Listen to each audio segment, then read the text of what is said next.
जय हिंद दोस्तों। 90 शब्द प्रति मिनट डिक्टेशन स्टार्ट।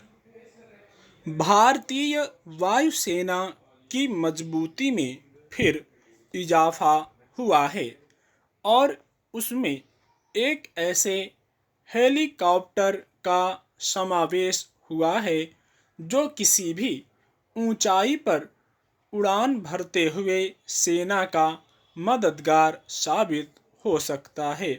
देश के रक्षा मंत्री राजनाथ सिंह ने सोमवार को देश के पहले made in India light combat helicopter प्रचंड में उड़ान भरी है और इसके साथ ही देश की हवाई शक्ति में एक नए युग का सूत्रपात हुआ है। LCH का यह पहला संस्करण हिंदुस्तान एयरोनॉटिक्स लिमिटेड द्वारा निर्मित हुआ है और इसके साथ ही रक्षा क्षेत्र में भारत की आत्मनिर्भरता भी बढ़ी है। नए chief of defence staff general Anil Chauhan के कार्यभार संभालने के बाद यह कामयाबी हाथ लगी है। यह हेलीकॉप्टर किसी भी मौसम में उड़ने में सक्षम है और यह विशेष रूप से दुश्मन के ड्रोन को कुशलता से निशाना बना सकता है। पाकिस्तान व चीन की ओर से ड्रोन की शिकायतें आती रहती हैं। ऐसे में यह हेलीकॉप्टर एक तरह से समय की मांग है। अब दुश्मन ड्रोन को निशाना बनाने के लिए बड़े विमानों की जरूरत नहीं पड़ेगी।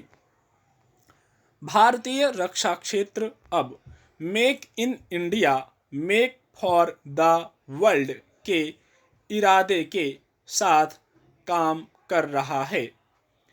प्रचंड को भी इसी सिलसिले में तैयार किया गया है।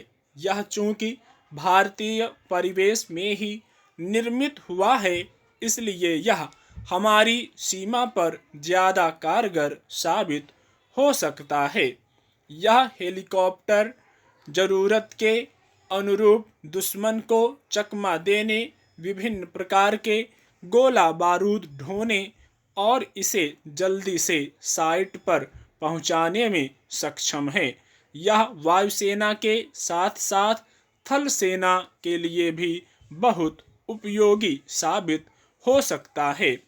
रक्षा मंत्री ने उचित ही यह स्वीकार किया है कि हेलीकॉप्टर 2 दशकों के अनुसंधान और विकास का परिणाम है, लेकिन हमें यह भी देखना चाहिए कि ऐसे हेलीकॉप्टर बनाने में आखिर 2 दशक समय कैसे या क्यों लग गया।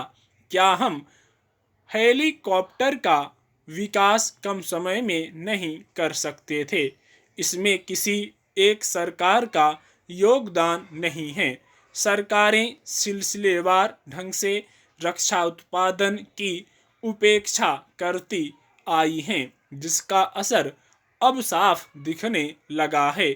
जब रक्षा उत्पाद दुनिया के बाजार में बहुत महंगे हो गए हैं, भारत में भी यह बात बहुत अच्छी तरह से समझ में आ गई है कि जब हम विश्व की 5वीं सबसे बड़ी अर्थव्यवस्था हो गए हैं, तब किसी भी तरह का रक्षा आयात हमारे बारे में दुनिया की धारणा को कमजोर ही करता है।